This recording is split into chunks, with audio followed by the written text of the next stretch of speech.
What's going on, guys? Welcome to our Saturday afternoon. Shit, Don, you said this ain't a podcast. What is this? A gathering of friends, right? So, Kat says that I'm late. Better late than never. We were busy doing our hair. Look at us. I told you guys this was going to be an electrifying and very sexy afternoon where all your wildest dreams could come true. And your dreams have came true. Not a dry seat in the house. How you guys doing today? My buddy Don Dunn and Joesph from psyphonyx Audio. We all just wanted to as we like to call him today, Lucifer. If my head gets cold, I'll change it up a little bit. I know whenever he's doing any of his publications or endorsements or anything, he's got the pizza pants on. You got the pizza pants, right? See? Pizza pants. See? Yeah, they're variable size depending on how excited I get. Well, Don's wearing the sausage shorts. Let's see him. Excuse me. No.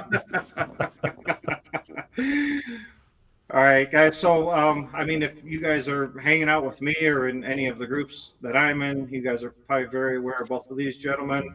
We're all in the hobby together, all from kind of different angles. So we're going to chat about that a little bit today, see what everybody's got going on. I guess we start with you, Joesph. I'm going to just talk, because I'm a follower of yours and I watch all, most of the stuff that you put out. And you can correct me if I'm wrong. I know you really get into the hobby, but your huge stance on this is the photography. I mean, you really take a lot of joy. I mean, I take pictures. They're not very good, but when I look at your pictures, they look absolutely fantastic. Artwork. Yeah, for sure. And you actually do some paid work for like companies and stuff, right? Can you just explain a little bit about yourself and kind of what you got going on over there at psyphonyx Audio? Okay, so I think the first thing that I like to start with is the name. Like, where did psyphonyx come from? A lot of people not even really sure how to pronounce psyphonyx. And there I've done that part already, so that's cool. It's a combination of 3 different words, and it originated with a drum kit that I had a while ago. I bought a drum kit that was like an electric royal blue. It was amazing, and I wanted to name the kit, and I thought, well, I don't want to name it something that's like already out there or the same way you would a cat or a dog or, that kind of thing. And I put my brain to work, which is an abnormal one, and it's psychology, phonics, which is sound, and then onyx to represent like a black background, which lends itself extremely well to hi-fi and music. So combining all those things, I came up with that name, and it sort of embodies what I want to do with the channel, as well as combining hi-fi with like our psychological states, like what we hear, what we like, what we don't like, certain functions of our brains, blah, blah, blah. That side of it, laughter, community, and then phonics with the sound, and just break down things from there. So it lends itself well to the hi-fi hobby that I got into. The photography side, where I was in electronic engineering for a while, I was interested in like making things, and then philosophy in school opened my mind to other things, and photography was just something I picked up through influence from my mom and other people, ex-girlfriends, for instance, and just kind of went with it from there, because we can't always get in person to hear things. But if we see how it's represented or see how it's set up, and a picture says 1,000 words, so for me, it's more efficient to do it with a photo or for a video to represent what I'm trying to talk about. And that's kind of how that got started. When I started shooting with my phone a number of years ago, comments like you've made already, which is humbling to hear that it looks more like artwork as a photo than it does just a lot of average photography that gets done for promo or product photography. And that inspired me and encouraged me to just keep going and keep pushing my limits and keep trying things out. And yeah, I did work with Emotiva one year at Expona. I worked with PMA Magazine here in Canada for Toronto and Montreal shows. I did get down to Florida Audio Expo a couple of years ago for Hi-Fi Pig magazine, and it just kind of kept growing from there. So with that encouragement and that kind of reward, it's pulling me more into that kind of like media creation side of the hobby. not to say that that's the main part, but it's nice to be part of because it allows me to reach more people, be more experienced, gain new things, new insights, being on the inside, that kind of thing. So I feel very humbled. I'm honored that I've been able to pursue that, and I've been given those skills in my life that I'm able to reach new people with these kinds of things, and they are appreciated. So it's really great to be able to do that. You do strong work, period. Now, for the people that are familiar with you and your channel, we don't see this room very often that you're in. Yeah, if I can switch my camera for the folks, because I should still have one attached behind me. That's my that's my system. I've got a home theater system surrounding me. So I've got monolith speakers on the far left, Radiant acoustics here in front of me for the computer, and I have Atmos speakers that are on the ceiling and another set of speakers behind me. So this is the theater gaming system that I use, where normally a lot of people will see the white room, which is in the other room, and that's my 2-channel focused room. So I'm fortunate that I've been able to do both, and I've been able to showcase that over many years of learning and understanding what I want and understanding what works, what doesn't work, the treatments around the room, all these are blackout curtains I'm using as damping material. So it works for me. It may not suit everyone else, and it may be too dark, and it might not be suitable for a shared space, but I'm a bachelor, and I don't have to meet anybody's expectations. So this Joseph, is what it ended up like. A quick question. When you bring your victims there, do they get to see that room, or do they go straight to the chamber? I make them see it. I toothpick their eyes open. I'm like, look what I've done all my life. And then I put the bag over their head. Yeah, it's not for audio. Well, they can still hear me, but they can't see anymore. They just can't talk. You're going to enjoy this system the same way Stevie Wonder does. He's an excellent driver.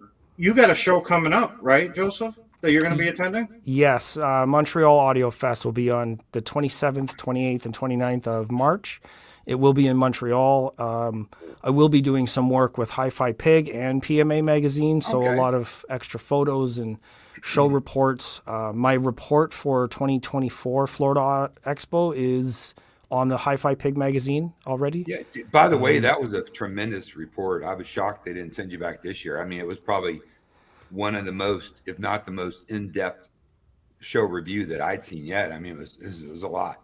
I think it was 47 rooms, if I'm not mistaken. Gonna say, yeah, but each one got, like, you covered it.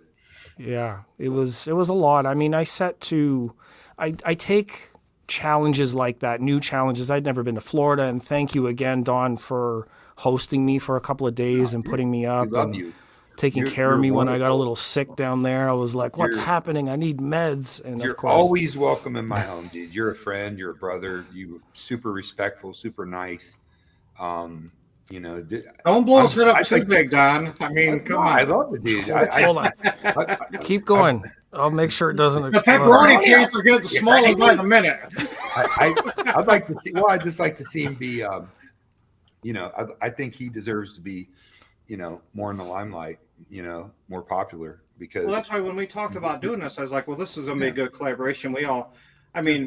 Beforehand, we all have terrible mouths, but I mean, look at us being fine gentlemen this lovely afternoon. I haven't met anybody that has more passion for this industry than Joey.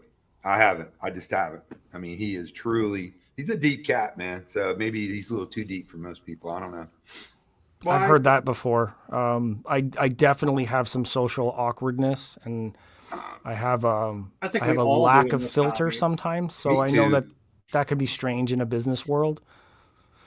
But the knowledge is there. So if people in the public really dig my vibe and they want to know more, then they can reach out to me using the name at any time. Like that's my thing. It's going to be raw. That's my style. Like photography, they have a saying that like they shoot raw, and that's sort of how I do a lot of things, because I can't put a filter before everything in the world. I'm just either too passionate or too autistic. One of the two. I thought psyphonyx was psycho, and then hooked on phonics. Psyphonics. Nut job learning how to read. Very bad spelling. Well, I do have dyslexia, so that's a truth. Well, that's why, I was explaining to people when we were doing this is we all are obviously crazy enthusiasts, but we all just have our own little angle, which why we all have our own following and our own group of people. But then so at the end of the day, we can all come together and enjoy the same thing. Yes. All three of us could tell the same exact story and give a completely different impersonation of what's going on. So that's what, individualism, obviously, but it's cool because we can just have a good time and tell the story in a different way, and people enjoy that. I can listen to somebody tell me something I already know, but I just enjoy the way that they say it. Right.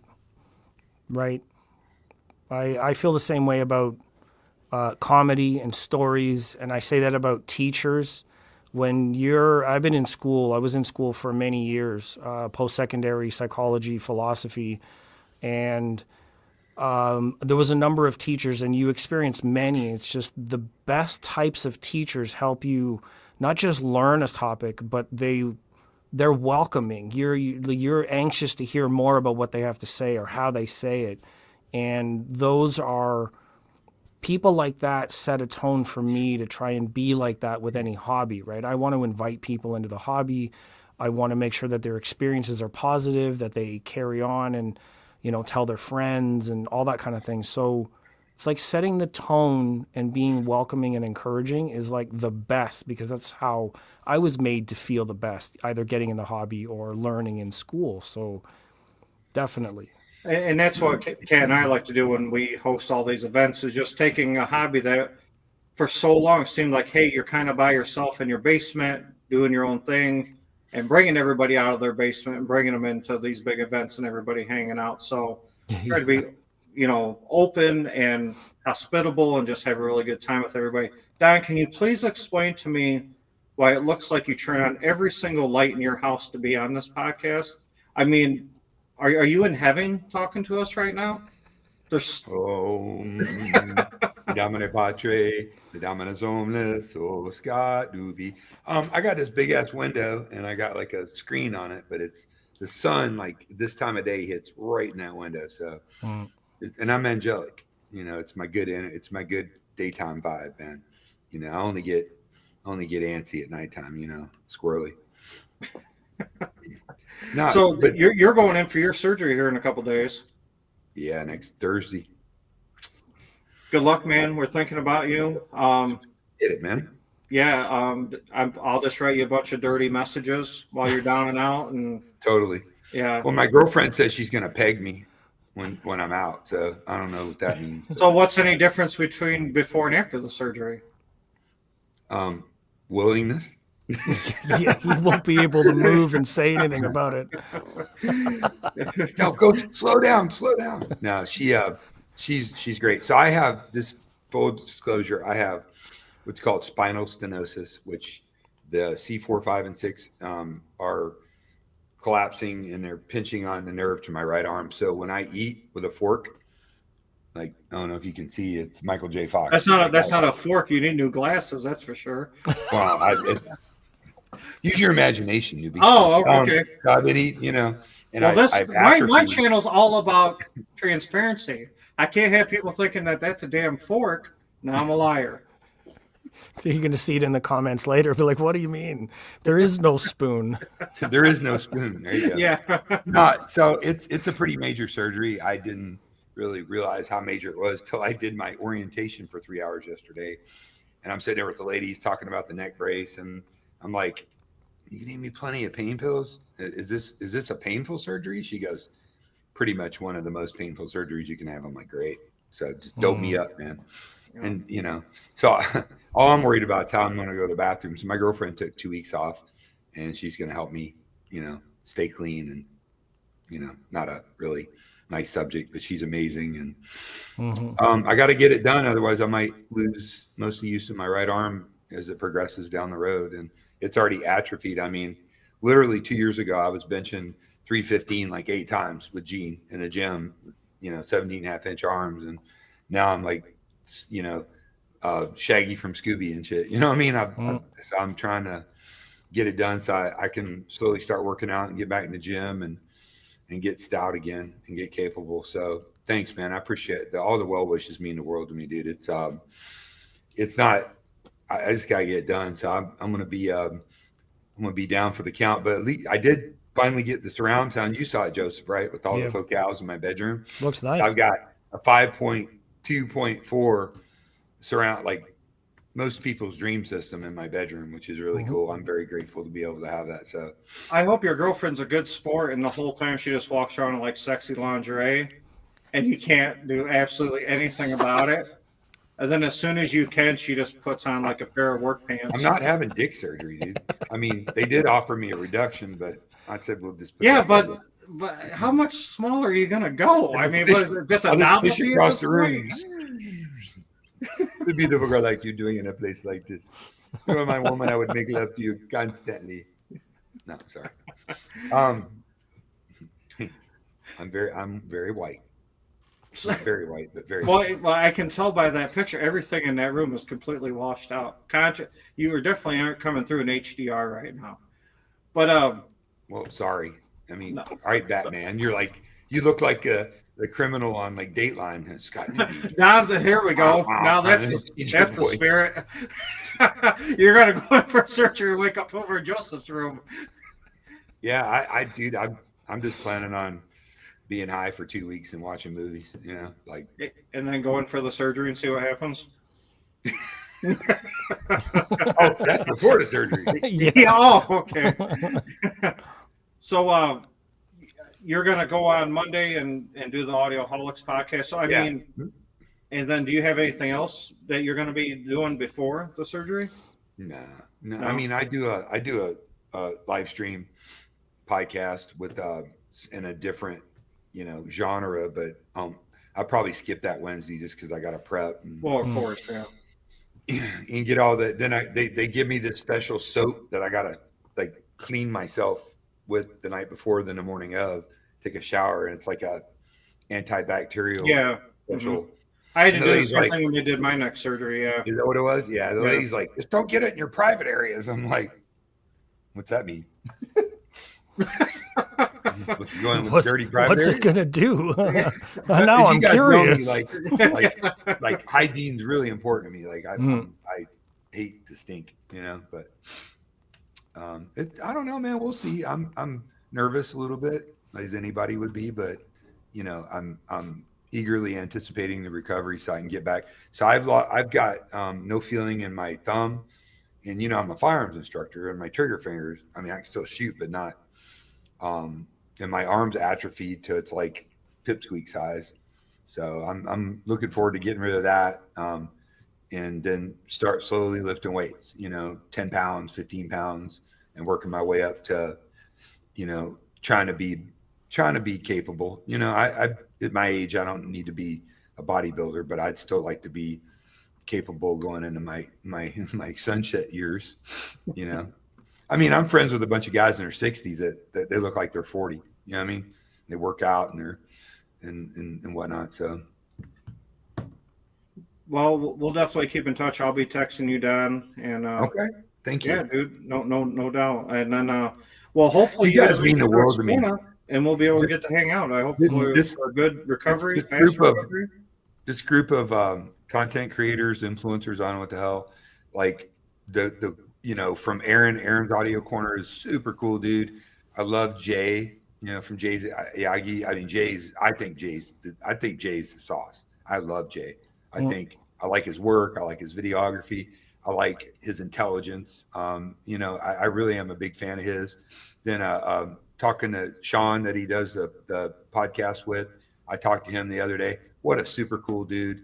And of course, Scott's like family, Scott and Kat, and Michael, Youth Man, and of course Gene and the Audioholics group are my family. It's really, if people really knew all these, and of course Joey, I don't want to leave you out, but you're here. I'm not on that list. Are you kidding? No, I'm kidding. You're on my fucking list. I mean, yeah, you guys shared the same bed. I mean, that's pretty close. He didn't like the spoon. It was some Canadian weird thing. I don't know what it was, but we ran out of maple syrup, so thought we could rub heads or something. Create some fiction. A little bit of syrup right there. But if people really knew all these people like I knew them, everybody's like they're paid shills and blah blah blah. No, they're not. You think anybody's killing it other than Gene in this industry? And Gene's been doing it 25 years. I mean, these are passionate people. Yeah, people ain't we all paid talk, me we talk about audio. All my events cost me money. I got an event coming up that cost me fucking $2,000. Doing all this is costing. If you want to pay me, by all means. I think that's the most common thing I hear behind the scenes between friends, because that's what most of us end up becoming in the industry. And same with me, with all the guys that I met being in photography and media and content and all that side, like Brian at Woody's Sound Up, like he and I are like buddies at events. We shoot we challenge each other every time we try and shoot for like, oh, did you get this angle or that angle? And every group is like, but the most common thing, to bring the point, is like, yeah, a lot of the audio stuff it's a passionate hobby, and it ends up putting you like in the red. Like you end up paying more than you make to just be involved. So the idea that anybody's getting paid to say something is absolutely not true. Behind the curtains, in front of the camera, regardless, it isn't true. The same story everywhere, and nobody has a reason to lie about it behind the scenes.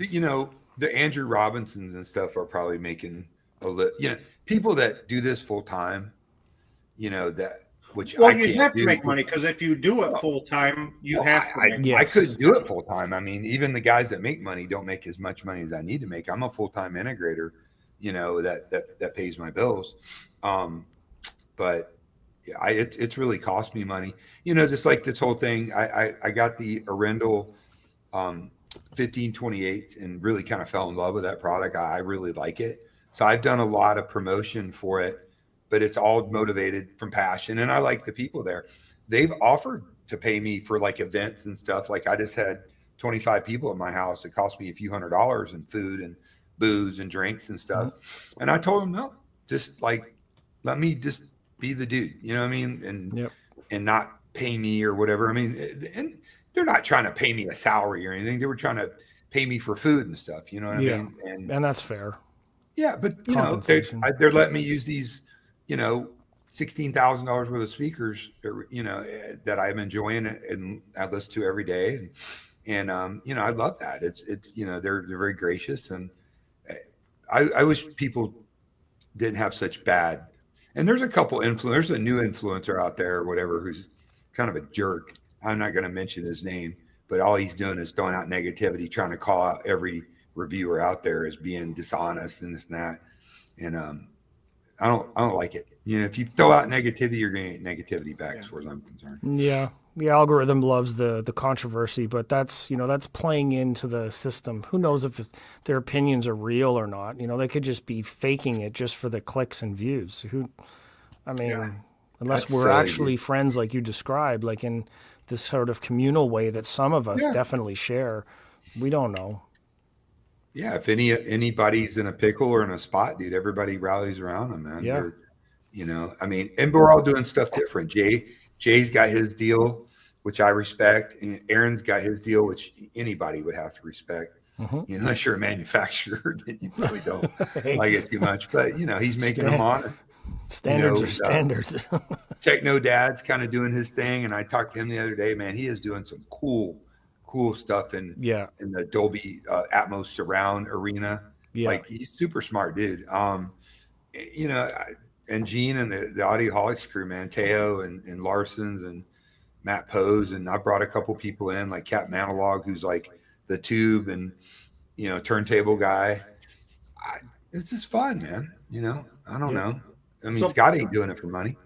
No, every event we throw costs us money, and that's the thing is we get people all the time. Hey, let me PayPal or Venmo you a few bucks for food or beer, and I'm like, dude, if you flew in here or drove in here or got a hotel room, who am I to take $20 from you after you stepped away from your job, from your family, rented a room for $80 a night? Some guys like they fly in, they rent a car, drive down. I'm like, I'm not taking $20 from you. Get the hell out of here. So Wednesday afternoon, I had a guy that reached out to me and wanted to hear the Arendals in California. He was coming in for business with a coworker, really nice young lady named Julie. They flew in. I picked him up at the airport because I was right near the airport anyway, and brought him here, poured him some wine, and sat him down and blew their mind, about with audio, and they were just blown away. I'm like, that's just how we are in the South, man. Like you don't leave hungry or thirsty, and it just watching their faces. That if you've been in the business like I'm in, and you're designing systems and you're installing them, you live for that. Watching that client the first time light up when you play that first demo.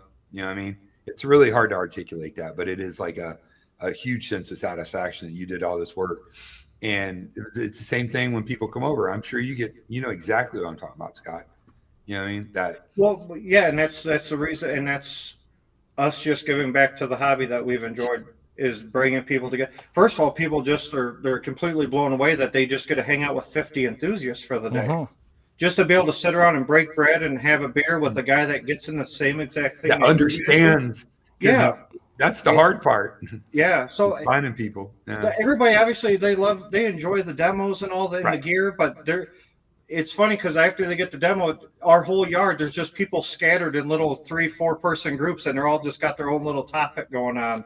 So it really has been a mind-blowing just experience. I bring other friends that are in the different hobbies, and they come over, and I'm like, you want to hear a demo? They're like, yeah. And I'm like, and they're like, oh, that's really cool. Like they don't care. I mean, it is what it is. That's how it starts. I mean, for me, when I was a kid, I got into audio through a family friend who just happened to have like real traditional Canadian brand stuff like Bryston and Paradigm. And I was like, this is really cool. But the really fascinating thing is the first system that I heard, he had one of these like sort of traditional, sort of your kitchen, living rooms, sort of in the same bigger space. It's open on two sides. And he had the speakers on two different sides of the room. So the stereo was in one corner, and one speaker was in an adjacent corner, and another one was in a diagonal corner. But you could hear the same sound in the living room, in the entryway, in the kitchen. Like it was bouncing off the surfaces in such a way that you could hear it everywhere. And it just fascinated me how that was possible, and like the gear that went into it. And then you go to a store, and the people are all very sort of welcoming. That's how it started. Being able to share that moment brings people in, I think. Most pivotal moments in that create, because this has been my life since the late 80s, like my life is in what I do for a living and yada yada. I remember I was at Gold's Gym in Palm Harbor, Florida in 1988 in the summer in the gym, and right next to was a car stereo shop. Then they pulled their blue 87 IROC Z28 up with two Punch Pro 18s in the back, right? And that, like the Camaros, you know what I'm talking about, Scott. They had that like I was saying I was 4 years old when you were enjoying this story. And then all the gym was shaking. They were playing Brass Monkey, and I'll never forget it. Awesome. I like jumped up and went, oh, and ran outside. Yeah. And like how? What? Yeah. And from that day forward, car audio. Then in 1990, I was at a local big retailer called Sound Advice, and they were playing Top Gun on Laserdisc with Infinity Kappa 9s and whatnot, and Dolby Surround, wasn't even ProLogic. And I remember the planes taking off, and I was like, wow. Then they played stereo. And then in 1994, 4 or 5, I heard a full M&K 150s with ADA and a big projector. And they played the THX Wow disc on Laserdisc. And that, being a Star Wars nut, that was like it, dude. I was like, this is forever did it dominate my destiny. That's what I wanted to do. And it was really, I remember it vividly, man. That first real home, and by today's standards, it was archaic. It was a 5.1 with one M&K sub and a Sony CRT projector and a laser disc. But that Wow disc, man, on a big screen, it was just like, I didn't even know that existed. It was really, that was a high dollar setup too back then. It was back then those speakers were $800. I know because I bought them shortly after that. They were $800 each, which is now I'm like $800. I got cables that cost 10 times more than that. But I mean, like, it was a big deal. Yeah, those are all classic names. It's the same stuff I grew up on. all those names, magazines and whatever. Then you see them I read every advertised book. as- That's where the digital Don comes from, because I got so like into this hobby. And like 99 or 2000, I worked with a guy who's still in the business, and he's like, "You're digital Don, man, yeah." And I was like, "All right." So that's not just some shit I made up. That was like a nickname going back, which I thought was, just a story. Part of the thing that we do on our channel is so people constantly ask us questions, and we just got a notepad or can say, hey, somebody asked this question, I'll just write it down, and then whenever I get a chance to talk about said topics, I'll bring them up. And I think having you guys on here, I can bring up a few of these, and maybe we can just share our personal thoughts with everybody watching. It looks like we've had between like 15 and 25 people on with us live back and forth, so I think this would be just to kind of share our experiences or our thoughts. And now the first question I want to ask you guys, in how we vary, is I usually either have people over, visit other people's home setups. I have done a couple audio shows, but not many. I've done Expona a couple times. I did M-Wave a couple times, but not really outside of that. Yeah, I mean, with you guys writing articles, taking pictures, doing stuff like that, you guys will have better input than I would. And I'll start with you, Joseph. Just from your experiences, for somebody in this hobby, and like, I mean, obviously travel, everything costs money. If they're like, hey, recommend me a show to see next year, what direction are you pointing people and why?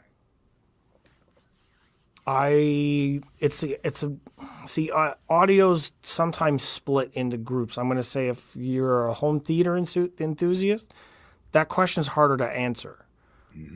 Sadly, because it's uniquely difficult to set up a surround system in most rooms and bring certain things. Now, some shows you can, but if you're in the home theater, something like M-Wave is more suited for that because they set up that way.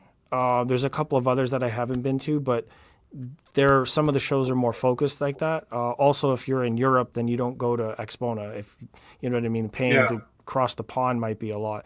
So given all of those things, I would say North America, Expona is one of the biggest shows, if not the biggest.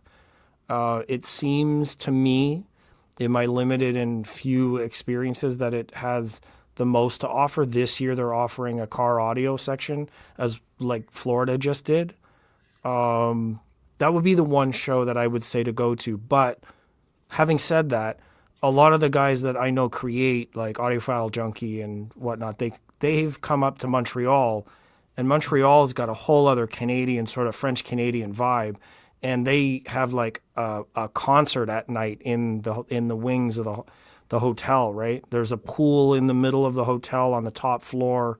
It's a really different vibe. You don't have similar things. However, this is just my limited experience. But I would say, yeah, Expona's probably got the most rooms, the most things show up there. A lot of launches happen there.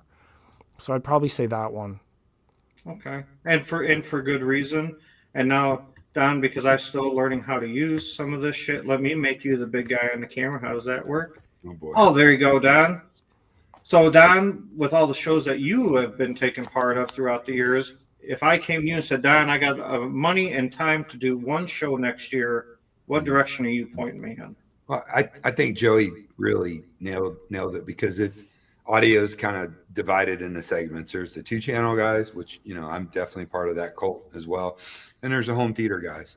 And it's not so much that it's super difficult. It is somewhat difficult and challenging to set up surround. It's just that you can't play it loud because it disturbs other rooms. That's the biggest obstacle to that.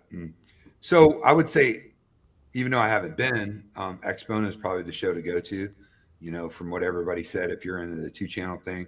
The Florida Audio Expo is actually a really good show. It's a lot of fun. The weather's beautiful this time of year.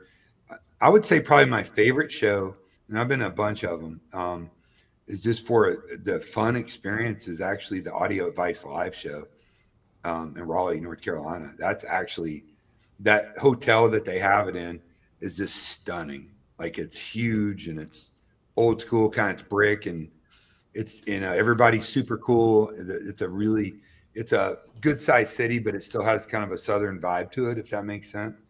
I always really, and Scott and the Audio Advice, the whole crew, a really good host. Now, being an integrator, I think if you're in a surround and if you can get in, I don't know if you can get in as just a civilian, but Cedia is where you're gonna, really see your heavy hitter, your Tony Germani, the Ascendo rooms, the Acurus Aragon rooms, the stuff you read about. You know what I mean? Yeah. Now M-Wave, another one. I think for a hobbyist, that's probably, from what I've been told, is the most fun, or one of the most fun shows to go to. Yeah, I went there twice. I obviously get into 2-channel stuff, but I adore home theater more. So for me, the M-Wave was nice just because you got to visit different experiences. But the big thing about that is it's kind of just right in the middle of town. You get a group of guys, you walk down, you grab some lunch, you walk back, get some more demos, and you just kind of wander around. And it's certainly just a huge hangout that just happens to have a lot of audio equipment available as well. Where like Expona, every time that I went, unless you're working, for the actual hobbyists, for the stuff I really want to see, very crowded rooms, sometimes hard to get a good seat or even get in at all. And there's one restaurant with like a 2-hour wait. And it ain't like you can just walk around and just do other things. Now, if I was taking pictures, writing articles, Expona, you could blindly walk into an experience at that place. That's for sure. So definitely different strokes for different folks, just depending on what your goals are. Because I get people that ask me a lot. They're like, you get to experience a lot of stuff. The regular person might not be able to get to do that. Make yourself bigger, Scott.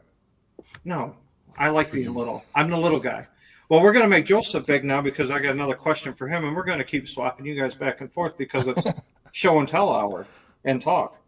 So obviously, Joseph, for myself and everybody else that follows your channel, you listen to a lot of music. We all like music. You test out a ton of gear. You got your new Buckeye amps in. I approve of Buckeye amplifiers myself as well. I wouldn't know. Well, your time's coming. Yeah. They it's in order of importance, Don. They got through me and Joe. Scott, well, it's partially like, Youth Man had Dylan on a while ago, and Scott recently had the interview and talked about bringing those amps in, and I'm more a unique fan of Purify, for instance. I've got a number of their speakers here. Yeah, he's a really show cool and tell dude, time. by the way, that Dylan guy. Yeah. This is a Purify company. These woofers are designed by Purify. So if you've seen that style before. Yeah, the ones that look like they're jacked up. Yeah, the ones that people say, the surround looks broken, but they're really not. It's just asymmetrical design, so it controls the woofer in both directions instead of just out, in and out. So because of that, the Buckeye does design the amps and build amps with the Purify modules. So I wanted to explore more of what Purify makes. And because of the influence in the locale and, made in America and easy to get to Canada and yada, yada, I kind of went that direction. So, yeah, really, really good stuff. Absolutely. See, I like Pascal modules in my Class D. Yeah, it's fun. I love Purify too. They're all good, man. Yeah, you're talking about splitting hairs when it comes down to it's splitting hairs. I think if they blindfolded all of us, we would never be able to tell the difference. Oh, you could tell. No, you can. No, depends on which system and Pascal what room. has a little bit of texture to it that I haven't found. To me, the Pascal sounds more AB than some of the others. It doesn't mean it's better. It's just has a little texture to it. The Purify is like so clean. That's probably the cleanest measuring of any of them. You would agree with that, Joe? The Purify. I think so. From what I've seen, there's splitting. I had Orchard Audio before with the GANFET modules, and they're pretty close by the numbers. They're pretty close. I have just completely switched to. I still love a good AB amp. I got a couple. But most everything I listen to is Class D, and there's so many misconceptions and so many wives' tales. Class D doesn't sound good. It does now. That's for sure. I still use huge Rotel amps in my theater, but when they go, it'll be Buckeye amps taking their place. Yeah, I love the Rotels. And it would make no sense for me to replace them because I don't think I would hear a difference. But when they break, there's no point of me getting 100-pound amps back down in this room. Yeah. I carried both of my Buckeye monoblocks back from the store in my arms for 20 minutes. They weighed 17 pounds, and I walked through the winter with 17 pounds of monoblocks in my hands. I stopped halfway, and I thought about it. I'm like, if these were any other types of amps, this would not be possible. This is incredible. I mean, they are the superior technology, I think. You know, I mean, they're not digital and they're not new. You know, they've been around for many, many years. But just the implementation. And I mean, not to just brag more about Dylan, but I prefer he doesn't mind third-party testing. He doesn't mind questions. He don't mind entertaining the audience. You know, he's a very open guy, and his integration of those modules has proved to be very low distortion, high signal to noise ratio. I mean, a lot of stuff that we're all looking for. And there's a lot of good amps out there now too, for sure. So it's great for the consumer because you got a lot of great offerings out there. So my next question for you guys is, if you're going to have somebody come over and demo your system, or you're going, what is, you got a brand new pair of speakers in, set up, and you're sitting in the hot seat. What's your number one go-to song? Like right off the bat, I'm either going to hate or love these speakers based on this tune. Oh my God. Don, you can go first if you have it loaded. I have to Nils Lofgren, Keith Don't Go has always been just mine right off the top of my head. I'm leaving. What song? What song? The Nils Lofgren, Keith Don't Go, the center imaging on that and the guitar picks. I've always been a big fan of that. I would say Helplessly Helping by Crosby, Stills and Nash remastered. What do you say about Britney Spears? Baby, I want you to know. Baby. Wait. I gotta get the knives. There's that's funny. To go back to her meme. This is the best that I have. Just don't challenge me. That's not a knife. That's a knife. Yep, you win. That's fine. You guys know I design knives professionally, don't you? When I hung out with Peter Hansen and Win Audio, they demonstrated the system with a Prince song. I think the song is called Avalanche. It's piano, his voice. It's very open. There's a lot of space in it. Great sort of piano transients, that kind of, that song. It's one of them that's very like unpopular. You don't hear it a lot, but it's also got a lot of like very acoustic, natural sort of sounds in it. It's recorded very well. They played this song on, I've actually got a photo of the two speakers. If I'm able to share just the one photo from that event. Oh. Share. Now you're getting fancy. Like, how do I share shit? How do we do that? No, I don't want to share a file. You got a Polaroid you can just hold up? I don't know how to. Share window. You're talking about sharing, and Don just removes himself completely. Yeah. So we were at Montreal, and they played this song on the system that they had there, the Borison X6 and X2s. Oh, here we go. Yeah.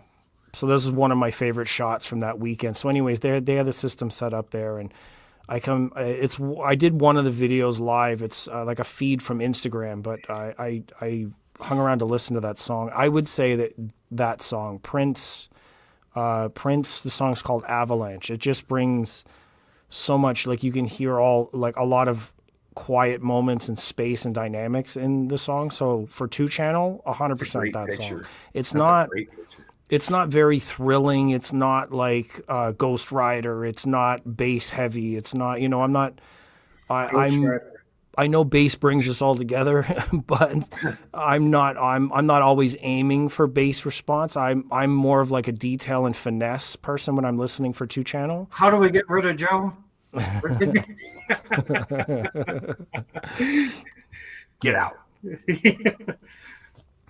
No, it's funny too because it's a bass brings us together is a catchy name too, but that's part of the reason that I like the RTJs because it's very detailed and very crispy highs and stuff like that. But they're the most accurate subs that I have ever owned.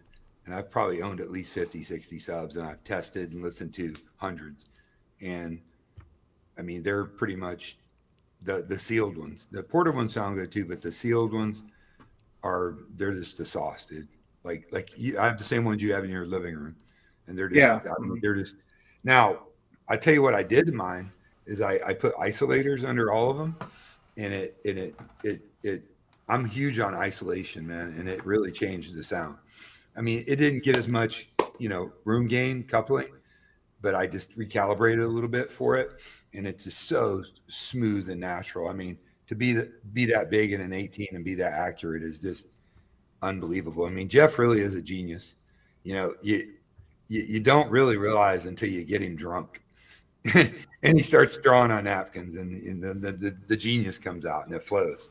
Well, it brought a lot of stuff to light too, like when Audioholics was measuring that RTJ sub, and that it's one of the lowest distortion subwoofers they've ever tested. Stuff like that. So that goes beyond just me and you talking about how cool they are. They're definitely measurements to back those up. Everybody, I mean, Matt Pose has got 4 of the same subs we have in his theater, which is world class, with Perlison and Trenov and all the good stuff. I mean, I just absolutely love him. I love Jeff. He's a good friend now. I mean, I love his family. There's other great subs. I love Perlison. I mean, if I say something, then I'm not going to not say one. They're going to be mad at me. I'm really interested in hearing GFG. I know a lot of people really swear by him, and I'd like to check them out a little more one day. You know what I mean? I know they're an up and coming brand. Perlison subs are amazing. There's a lot of great products out there, man. But to give you the impact as well as the sound quality is not. I haven't heard anything that sounds better, at least in my rooms, listening to them, living with them. I hope you get to come by here and explore it down. But with you just having neck surgery, the RTJ setup will be a lot of fun. But I don't know about in the theater. It's rough on you. That's So I professionally build theaters. I've done, I can't talk about a lot of them. I've done one, including with Matt Pose. We did the largest house in America. It was a multi-million-dollar theater. I've done a lot of the type of theaters you read about. A lot of people are very private, and I do love surround very much, but I just love music, man. I just love the 2-channel experience. That, the depth and the detail and the sound stage. And I get people that ask me often if I had to get rid of one setup, and it would be my theater setup. Really? Yeah. The this Don, the last time I sat in this room was when I had you and Kat and Youthman on the live feed.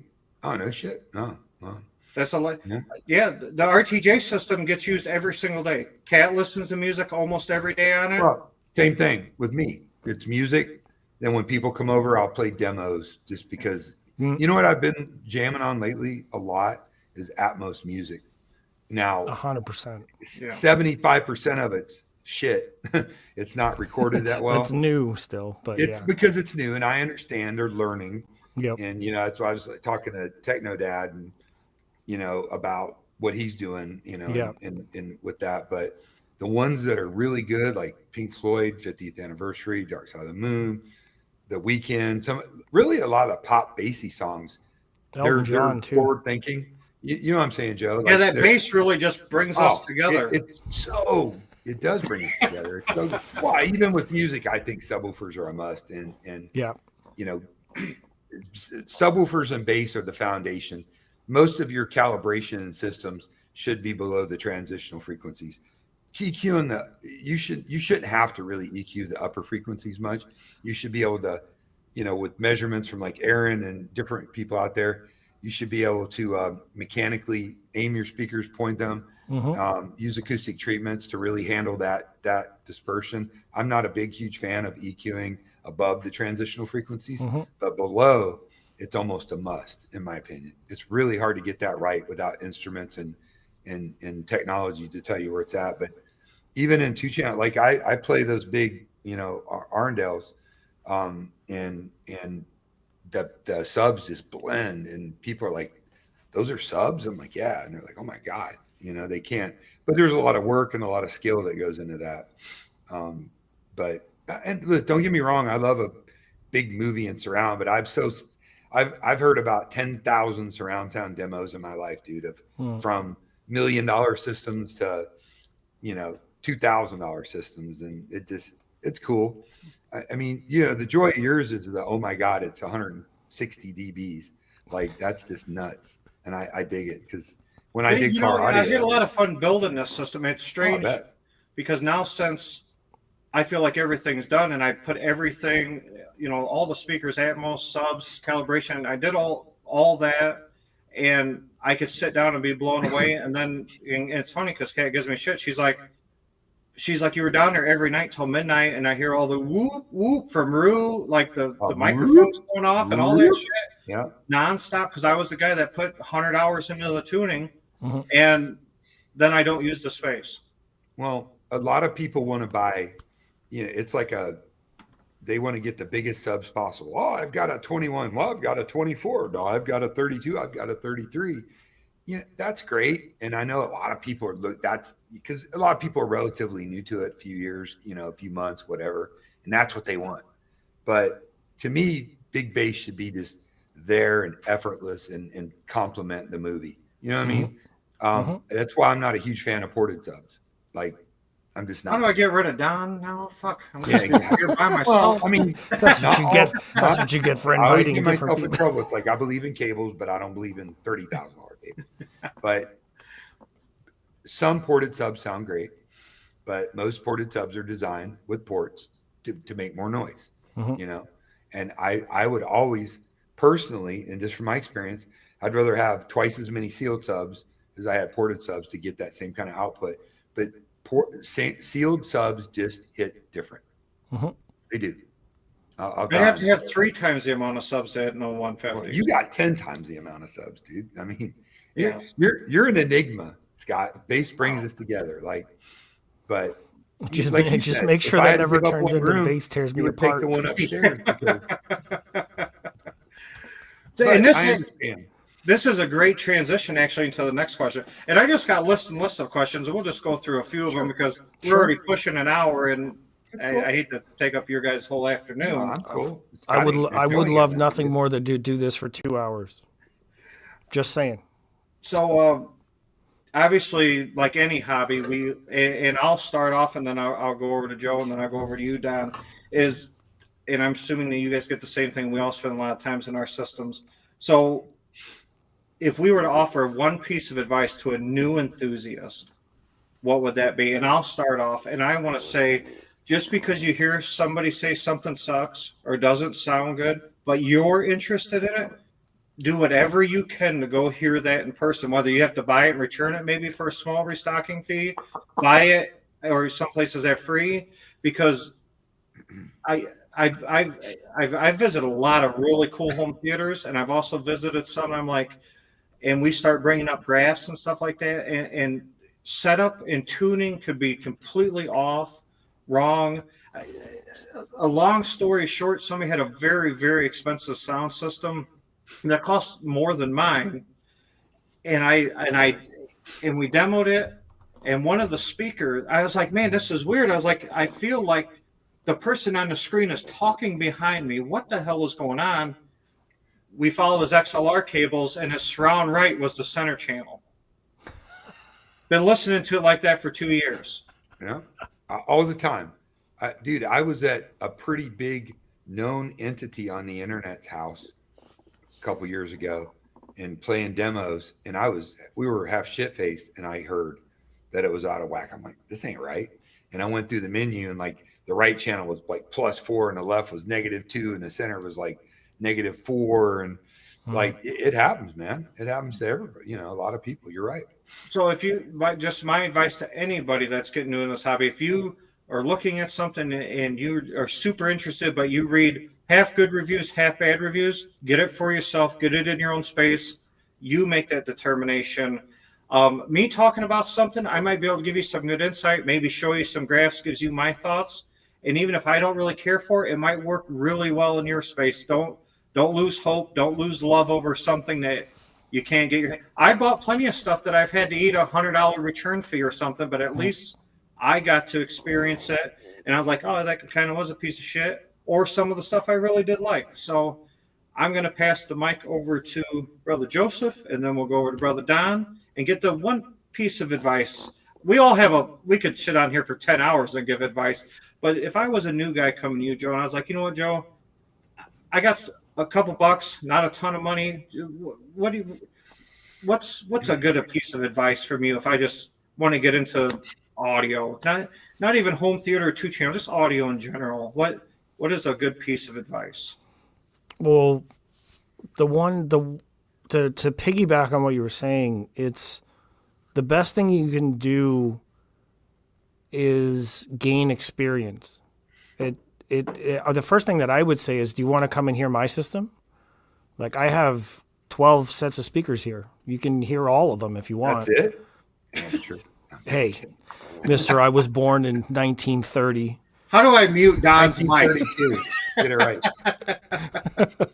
But it to that effect, like, yeah, if, reviews online and reports online, they're not thorough enough to take at face value most of the time because of all of the things you just listed. People that have been in the industry or for a while, or they're new, or they're writing on something. Most of the stuff I see written as a 35-year plus person in audio, most of the stuff I see written about the hobby doesn't look like they understand what they're doing.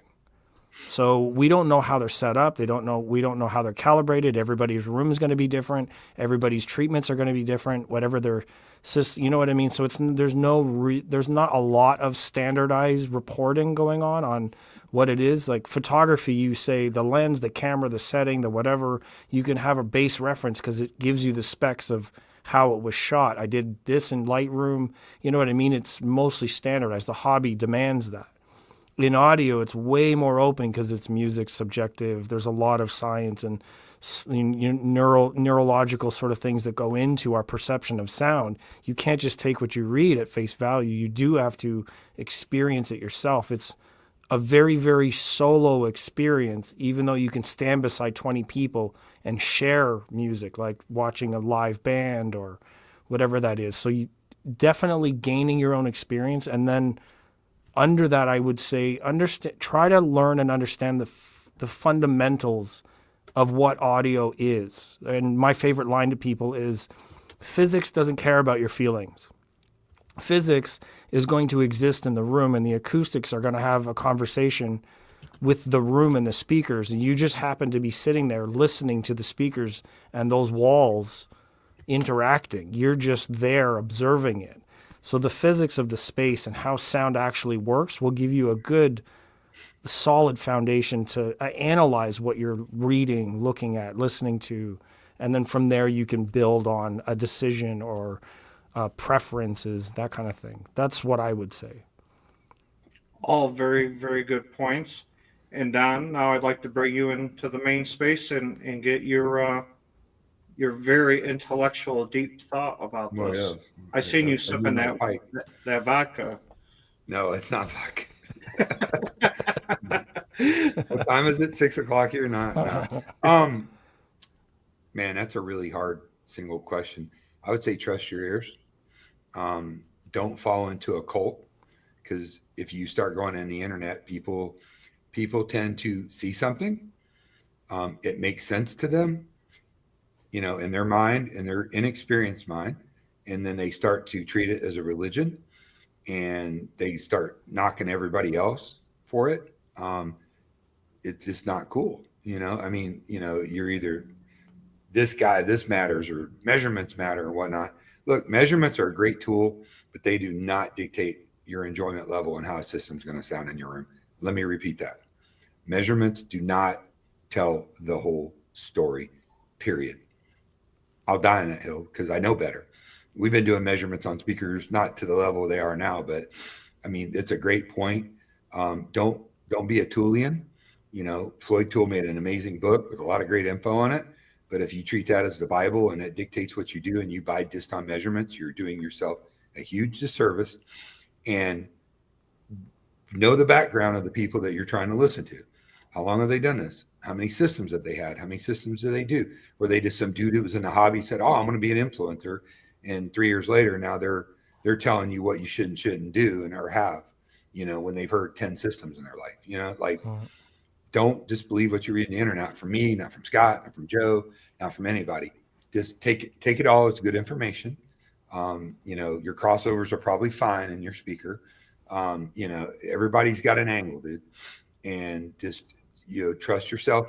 Make the effort to listen and hear. And if you can go to people's homes and hear, because here's the order of how things are, how important things are. And you can argue with me if you want, but I'm right. Room number one, the room that it's going to go into, absolutely number one, most important factor into it. Too big, too small, too long, too skin, ceilings too tall.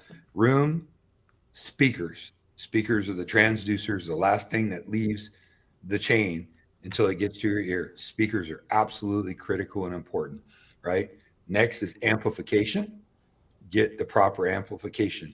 I am a huge proponent. I've never been a 33-watt tube guy. I'm a huge proponent of overpowering speakers. Speaker power ratings are just a suggestion, like a speed limit, right? You don't blow speakers with too much power. You can overdrive them if you go crazy, but what blows speakers is distortion from too little power. Remember that. You can, if your speaker's rated for, 100 to 300 watts and you put 500 on it, that's okay. It's probably not a bad thing. Next below that is the preamplification and source, right? In the chain. And of course, number 5 is cables and interconnects that you put on it. Remember that list of 5 things. That's the one piece of advice you would give somebody, those 13 pieces of advice. What do you want, man? I mean, look, go listen. Use your ear. I said use your ears. Go listen. Go experience it. Trust your ears. Yeah. I was waiting that whole time to give you shit. Actually, the longer you went on, the bigger it made my case. The better. He's like, he's a bat. He's like, I'm going to hit a home run. He's calling it. No, and I believe that that's not a really fair question, dude, because there's a lot that goes into it. My biggest thing that I tell people is if you're new to this hobby, there's plenty of enthusiasts that'll host an event or get your ass to a show or do something, because we get a lot of people that want to check out JTR speakers. There's not a lot of places you can do that. So somebody will message me, "Hey, what speaker should I buy?" I'm like, dude, you can fly to Chicago for a couple $100, rent a little Nissan for $50. You spend $300 or $400, you come hang out for the day. You make the judgment. I would hate to tell somebody, "Hey, you should buy this," when it's a ton of money, when you could come hear it for yourself and you can make that decision on your own. They're only a couple hundred. If you're building a whole new room or a new space and you're going to be dumping all that time and money in, get your ass out to a show or to somebody's house and check that stuff out first. Here's my new mantra. If I'm reviewing something and you think I'm full of BS, then I wholeheartedly invite you to my house. Come, make the effort, come down. I'll feed you. I'll give you something to drink. We'll sit down and relax, and you listen and you decide for yourself. Because I don't build any of this stuff.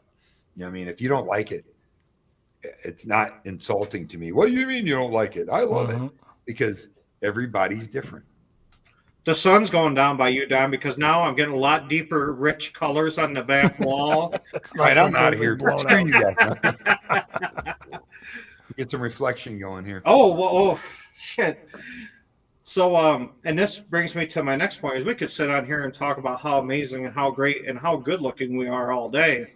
But at the end of the day, we all have faults, and I would like to talk about our faults. And if I had to pick myself apart of a bad audio and video habit that I have, I would just like to, and Don just switched to HDR. That's what I'm saying. It really was enlightening, Don. It was a huge amount. It's the sun coming through the window. What do you want, dude? So I think that me personally, and for some reason I can't retrain myself, and I don't know if it's because just doing more stuff in the YouTube space now, but I find myself coming down to this room to either watch a movie so I can talk about it, run some ruse sweeps to work on a calibration, or make video to talk about it, or to come on a live stream to hang out with you guys, is I'm really now, I enjoy having people over to enjoy the spaces, But if I'm not doing that, which is work in itself, then I find myself more work to do instead of like, man, I'm just going to go downstairs, lose my mind for 2 hours, watch this movie, and not take any video or any notes and just enjoy myself. I need, you know, that thing they have in Men in Black where they can flash your. I need that shit, and that is my audio and video fault. And if you guys have any faults, would you please share? How about you, Joe? Is there a fault that Joe has? No, of course not. What perfection? Are you kidding? I spent all this time being, definitely some faults. That one for sure. I relate to that one, and I'm currently struggling with that a lot.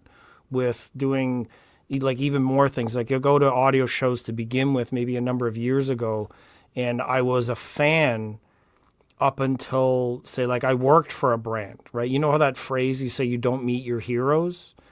There's some wisdom in that. Of course, you want to meet them, but it's like imagine you like hung out with Batman for a while, and you're like, dude, your armpits are terrible. What? Like, you know what I mean? Like you wouldn't. That changes the perception of something you look up to. When I work for a brand, it definitely changed my perception of what's going on because it introduces, instead of it being a fandom, it introduces business. And the business side of audio as a hobby it almost seems to contrast completely with enjoying it. Now, that's just for me. That's my end of it. And to the point you were saying where, if I'm only listening or watching something now to review it, to write on it, to make a video, to make content, now it's like agreeing and choosing to make the content in the hobby, to reach out to people, because it's like a service, it's a community thing, and that's noble. I enjoy reaching out and building a community. But if I'm only doing it to make content, then that's not the hobby I fell in love with anymore. There's something missing from that experience. It's like a duty instead of just joy. So spending more time just enjoying it for sure. My fault is getting too caught up with the online dialogue and trying to correct what I'm looking at. It's not my job, or nor is it a responsibility of mine to go around and like try to challenge all the different things that are being said, not subjective differences, but just certain things where there are facts and data and whatever to report. That part of the hobby and my fault in audio, that's what throws me way off. I should be enjoying it a lot more, and that part's not up to me. Everybody's going to have their own journey to learn from, and it's their choice to pick their source of knowledge. So I don't want to be out there and get too caught up with that kind of end of it. Yeah, definitely. It's weird. I feel you that you get caught up in this hobby now has so many avenues. I mean, for guys like us that we come on here and try to hang out with the community and try to do stuff for ourselves, but by the time, and this is just the honest truth, if I watch Don on Audioholics and I go by Joe's channel and watch what he's doing and I work on something for myself, I wasted all my free time and I didn't watch anything. Like I didn't watch a cool movie. I didn't listen to a new song. I did stuff for the hobby, but it's a lot different than say it was a couple of years ago where in the hobby I was like, dude, the new movie's coming out Friday. I can't wait to get in my room, shut my phone off, and I'm just going to focus on that. That hasn't happened in forever. Yeah. So, all right, Don. Don, this is probably going to be a little bit different for you because, I mean, me and Joesph are extreme enthusiasts, let's say, but I mean, you've actually made a living off of doing a lot of this stuff in this hobby. But say from just being an enthusiast side, what audio or video fault do you have of being an enthusiast? My low tolerance for internet trained assholes spouting stuff that's not true and people spending their money based on that. I felt that came from the heart, and I can appreciate that. It's just the truth. Yeah. Yeah. Like, I don't know everything. I'm still learning. If you stop learning, then you stop being relevant. But, I see so much stuff on the internet that just regurgitated internet shit and telling people this, and you got to have your Atmos here or it's not going to sound right, or Dolby's wrong or this and that. It's just all bullshit, dude. It makes me mad. And it makes me mad because people are spending their hard-earned money based on this, and then they fall in this cult because people like to buy on the opinions of others and then fiercely defend their purchases no matter what anybody else says because it's right. And that's why I have to clean up. I mean, like I made a post the other day, Bass Brings Us Together in the Facebook group, is that if you come here and if you're so much better than everybody else, this isn't the home for you. If you come in here saying everything you have is absolute best, everybody else sucks, you need to listen. And especially if I've never even heard of you before, and to just come on here and what I can't stand, and I think that this is just a disease in the hobby, is there's a big difference between somebody enjoying the hobby and somebody asking for help. So if I go on there and say, hey, I just bought this Costco $100 clip sub, I put it in my living room, and it's cool, I got a little bit of bass now, I'm really loving it, that isn't opening the door for you to call me an idiot, call me stupid, tell me that I wasted my money. Now, if I came on and said, hey, I'm thinking about buying this sub, and I have, say, a couple $100 to spend, what do you guys suggest? Then that's when you can come in with your suggestions. But just being an enthusiast, saying, hey, I enjoyed what I bought. I understand it's not the best thing, but I'm having a good time. I'm tired of people using that as a gateway to just bully up on somebody. And I could see how this hobby can really turn people off, because at the end of the day, life is fucking expensive. So if you have a few bucks to buy a stereo, buy a set of speakers, and you just want to share it on a Facebook group and be like, man, it's cool, I get to sit down and rock out with this stuff, and somebody comes in and be like, well, you're probably the stupidest person I ever met, yeah, I'd leave the fucking group too. Yeah. Who wants to listen to that? That sucks. I mean, not everybody can, I had a dude here the other night. He's got Boston acoustic speakers that are 20 years old and a couple clip subs, and he's all into it. He's very technical. Am I going to go, oh, you've got blah, blah, blah, blah? No, I'm like, that's cool, man. Right on. Yeah. Check this system out, blah, blah, blah. Like, I hate that beating up on. I mean, I may bust balls for friends, I know, like, roast my rig or whatever, it's just all in good fun. But even if you got like a Sonos soundbar and stuff, dude, you're enjoying it, man. Right on. I just get tired of the preachers, telling you why this is wrong, or this company's wrong, or this speaker sucks. When, especially when they piss on a speaker I've heard and it sounded really good. Again, I reserve judgment to something I've had in my own sound room, because that's the only way to know. Because you could go hear I've had dudes hear speakers that I own in showrooms and go, they're this or that, and they come here, they're like, a totally different experience. I'm like, because it's in a house, in a room, positioned properly, set up properly, calibrated properly.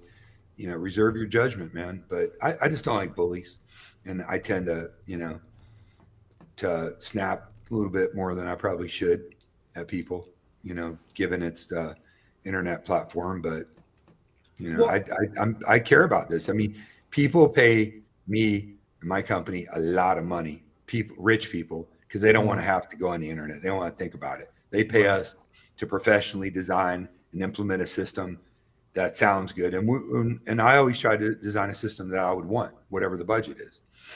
I mean, that's going to sound good. But, being an integrator, I have all these austere rooms and conditions that I have to put sound in on the norm. And you learn a thing or two doing that about it. And then somebody's on there who's, internet trained expert, and they're telling you why it's wrong and you shouldn't do this and that. Based on what? Experience or internet education, and the two systems you've owned in your life.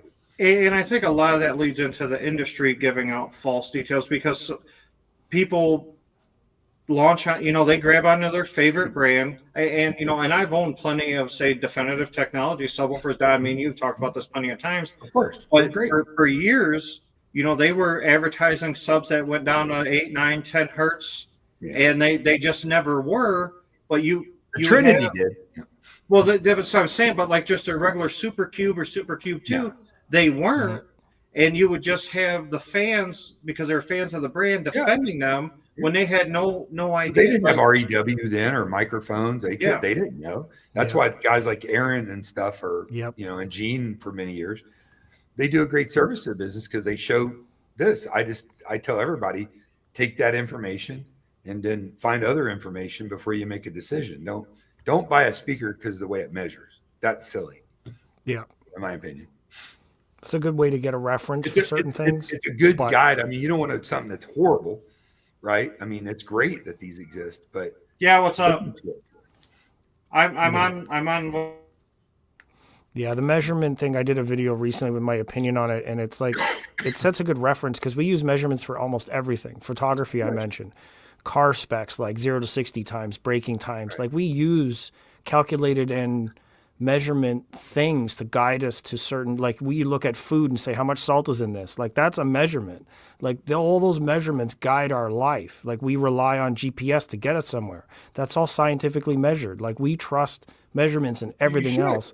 How is it, you just have to, the bridge, and like my advice is like, you just have to understand what this chart or this measurement or this does in a room and then combine it all together, because neither one spec or another is going to be enough. You don't buy a car on 0 to 60 times or just gas mileage. You want to know how it feels. You get in the car and you test drive it. There's a combination of things.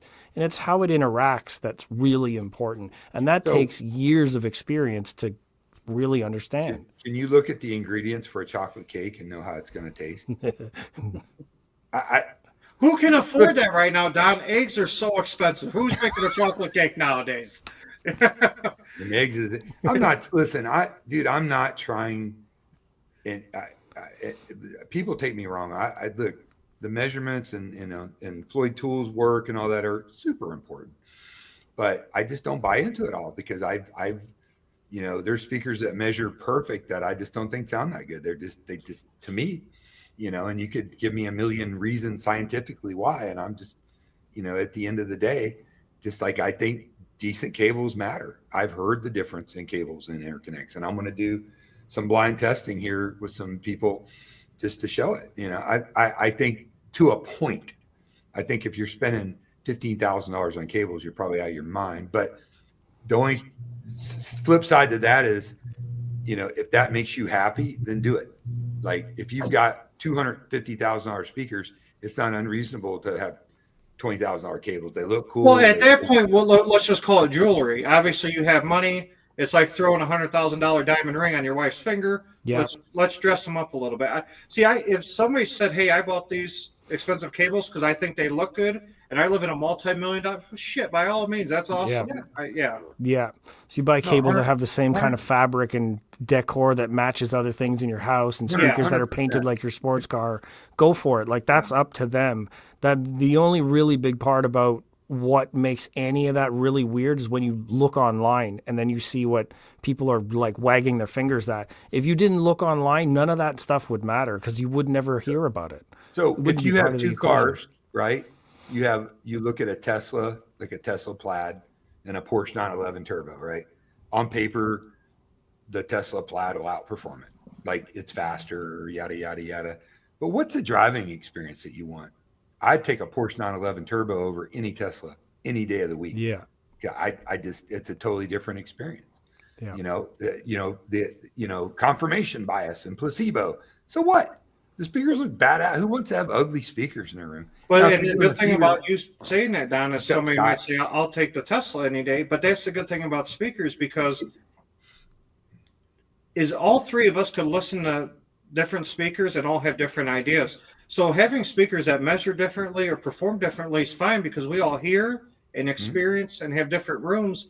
So it's certainly just like how we all just said, if you can get something in your space and try it out. I mean, if you're going to spend thousands of dollars for something you're going to keep for 10 years, then you need to, most of these places will allow you to return something within a reasonable window. And even if they charge a restocking fee, you just eat that cost. You're going to live with something for 10 years. So, oh shit, Don, you all right? I'm trying to fix my camera. He's getting fancy with the technology. Well, yeah, nice. Trust me. There we go. Yeah, don't worry about it. Right, so I remember going into hi-fi shops years ago before the internet, and those people were so ignorant and did not want to share anything with a new person in the hobby. That, because I grew up with this hobby my whole entire life as well, and literally in the real high-end hi-fi shops around Chicago, if you didn't walk in with Macintosh money, you were nobody. Leave me alone. Right. Yeah. Say it's like very sales profit, number driven, like that kind of goal. It's like audio to business people in a way, some kind of people in a way. it's just a sales tactic. If you're not going to put in their pocket, then they don't want to hear it, which is very discouraging. You're like, you think in 10 years that person's not going to be inspired to grow up, and maybe if I was encouraged, I would save the money. I'd find a way to afford it if I was welcomed. But if you gatekeep, then you're never going to get that part. It's like short-term versus long-term vision on how this stuff works. And this is great where the internet and YouTube has really evolved the hobby, because if we lived in those times, then guys like Buckeye would never be around, because the audio shops would never push Buckeye because they can't make $1 million off of it. Well, dude, first of all, let's talk about this for a minute. All right. First of all, Don, what the fuck are you doing? You've given us like 30 different backgrounds. Like I normally would. Like, it looks good now. So, what the hell is wrong with somebody making money? Yeah, if you want to be in the audio business, you got to make profit. Like, no, I think you missed part of our conversation, Don. Probably did. I did. I said when I was young, before the YouTube and the internet were around, you walk into a hi-fi shop in Chicago, and if you didn't have Macintosh money, they wouldn't talk to you. Yeah, but that was the elite shops, and I was never like that when I worked at the super high-end store. But you're right. Yeah, that's what I'm saying. Is the internet has been able to expose us to so many different brands. Some are completely price for performance driven. Some are completely spec driven. Some are feature driven. But I'm saying, well, no, if you run an audio, like if I did YouTube full time, somebody's paying me because I have to live my life. Yep. Regardless if I enjoy doing it or not, I got family, I got bills to pay. Direct to consumer is changing the industry. What is Jeff? Look at what you direct to consumer. Yeah. Oh yeah. Look what you get with Jeff. Yep. Look what you get, like these Arendals that I have. These Arendal 1528 towers are $20,000 to $25,000 speakers all day long, if not more, from any manufacturer that has dealer margin built into them. Yep. They just are. Period. Then SVS makes a pretty good product. I'm not a huge Emotiva fan, but I mean, they fit a niche and on that. So there's a lot of changes in the industry going on. The problem is this with direct to consumer, how much support do you get? Like some are better than others. Mm-hmm. It's always nice to have a dealer, now my business is different because we sell the equipment, but we also install it, service it, warranty it. People just want to write a check and enjoy it. When something breaks, call somebody. You know what I mean? Like a human being that'll come out, not unhook it, ship it back. They don't want to deal with that. Well, I think we all would enjoy that if we could afford it. Well, of course. Yeah. Yeah. Right. Yeah. No, well, I think a lot of the options that are out there are very sort of budget oriented, where you can get a lot of really, really good stuff reviewed and spec'd and from, like Amazon will deliver it to your house, and you want to talk direct to consumer, where if you're really just getting into it, there are options, direct to customer sort of options. If you're in the middle tier, I would say dealer networks are really great still for a lot of products that's out there. That's fantastic, where you get the support, you get an experience in a shop, wherever you can actually get to a shop. And then above that, your custom integrators are going to take care of everything for you. So it's like your budget, your middle, your top end. Like there's somewhere and some way out there to get at this stuff. I think the critical part about the internet now, because you can just log in and pay attention, you get to find out where these networks are, how to reach them easier, and it exposes a lot of companies that want to start outside of a network and then build their business online through like social media, social networks. It works. The ice cream man driving by, can you hear it? You didn't jump out of your seat and chase him. Yeah. But see, in my mind, if I was a millionaire, then I'm just hitting out Matt Pose or somebody like that. It'd be like, bro, I'm building a new house. Handle the theater room for me. When I get back in a year, I just want everything done. That's what I do. You know, and that's great that there's people that do that. But I'm also a hobbyist, and most of my clients, the overwhelming majority of my clients, just want some decent sound. Like they don't know anything about any of this. They just want to turn on a TV and watch a movie. And most of the systems I do are a great room, open floor plan, and we deal with a lot of products that nobody ever talks about, like Sonance and James and, LCR sound bars and architectural subs and architectural speakers, which all sound really, really good. And we're able to integrate a really good sounding system into a room that has a minimal, if no impact on the aesthetics of the room. That's what most people want, you know, just like projectors. All these guys will jump on you like piranhas. 99% of people would buy a TV over a projection screen all day long, unless you're a home theater enthusiast. That's just the truth. They don't care about acoustically transparent screens and whatnot. Yeah. And now that TVs are getting bigger, that gap is closing. You know, I love projectors. I still do tons of them because it's not economically feasible to do a 150, 130 inch direct view screen yet, although that price point's dropping rapidly. And eventually we're going to see that. I mean, dude, you can buy a 98 inch TV now for under $4,000. That's Did you just see what this guy, were you reading through the comments? This just popped up. No. And I don't know anything about TVs. I'm not a video. I haven't seen that TV, but I know my friend Giles McCoy is a huge fan of the TCL. So I'm hoping to get a 98 in here soon to review. Yeah, something that size, you'd want to. Do you still have speakers outside the TV? Are they built into the wall? Like at that point, what are you doing with the audio? You can't put it behind the TV. That's a great question. So a lot of times we do these custom LCR soundbars, and people hear the word soundbar, they're like, ah! Yeah, but we're talking drivers with like Ciaz drivers and you know, Morel drivers and really good high fidelity. On a big 85 or 98 inch TV, you've got good width on it with a good amplifier, receiver, or whatever powering it.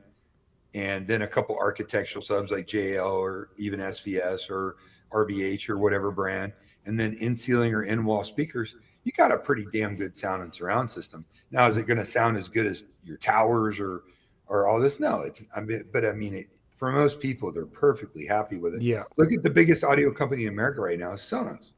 For a lot of reasons, Sonos sounds pretty good. Like, we wouldn't necessarily think it sounds good, but if you went and sat in a room with the Sonos big sound bar, one or two of their subs and the Sonos, you know, speakers behind you, you would enjoy it. It's not bad.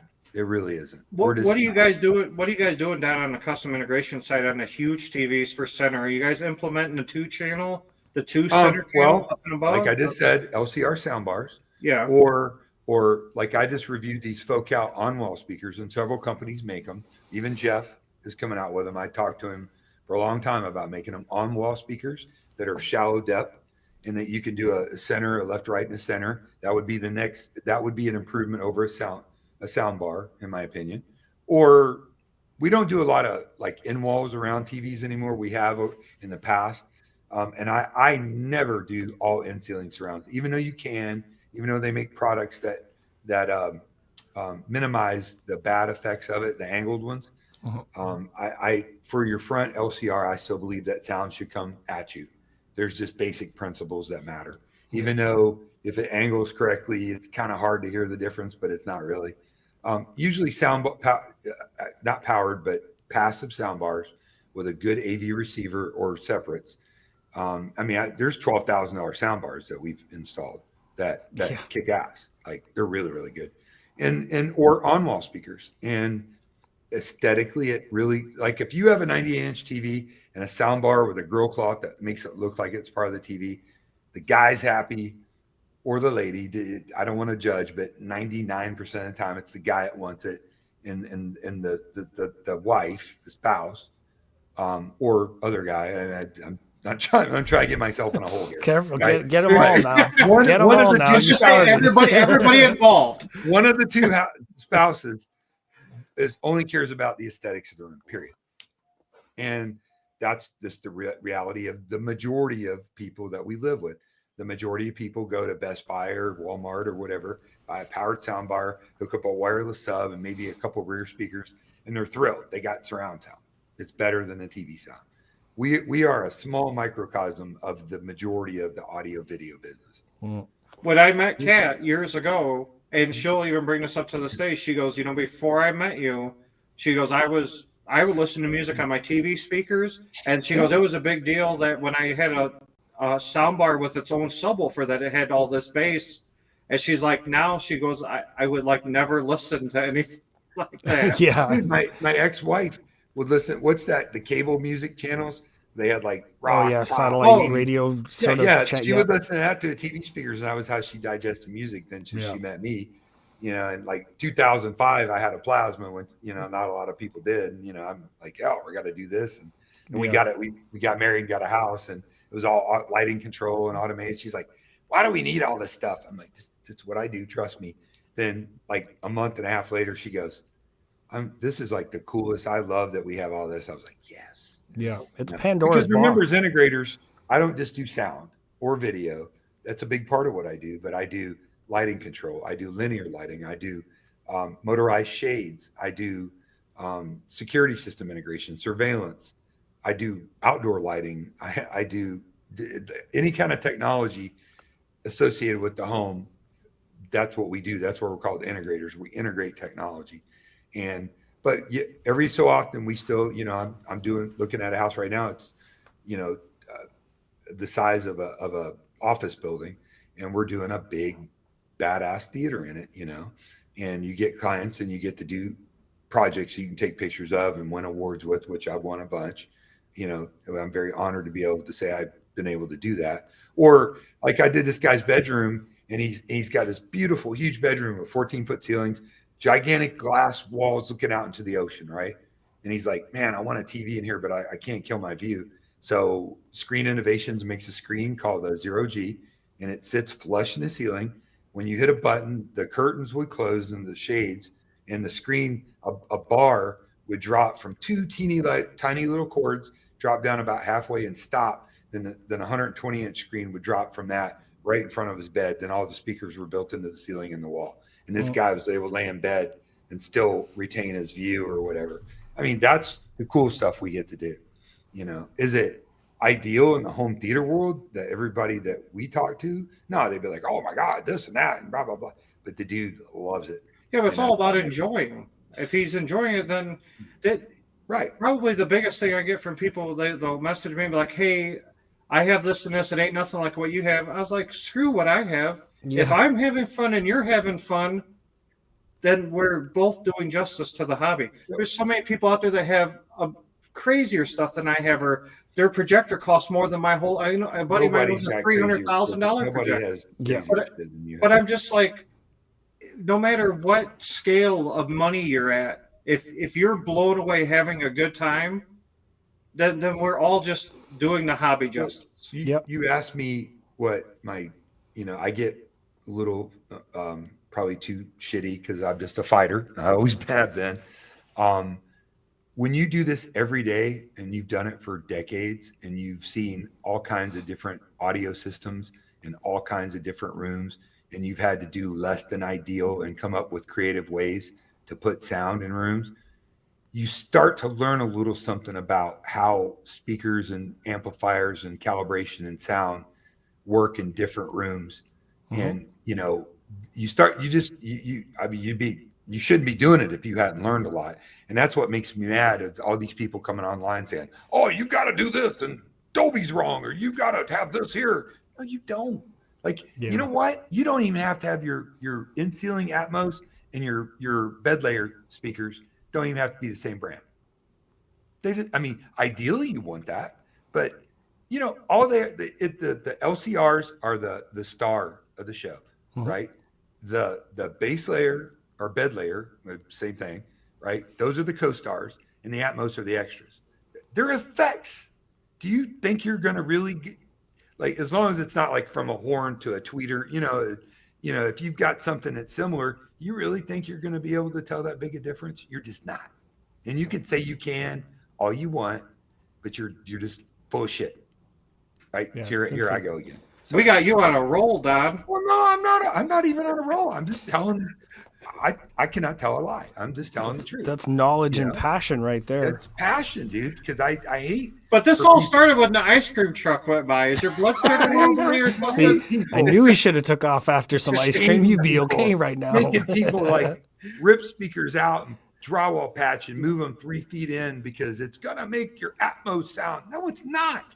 It's not. You can tune for it. It's how sound works. Speakers come out, and you're hearing sound reflected, and there's options. A lot of people do get fixated. Anglo's here to cool me off. Anglo's my man.